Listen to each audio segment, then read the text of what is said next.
convertirse en oveja. Y qué pereza pensar, qué fácil es sucumbir a sus reglas. No hay modo de reflexionar con el mando amontando en este sofá. Si crees que nada va a cambiar, revirtamos el modo de aguantar.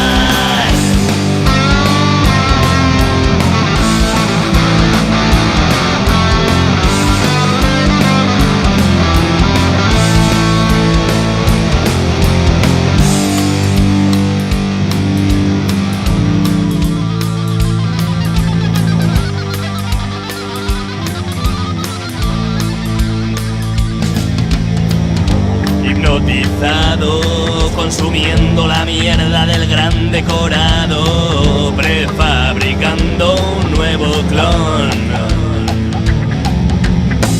Ser vulnerable y no actuar, ya están las redes pa' opinar que todo el mundo piense igual.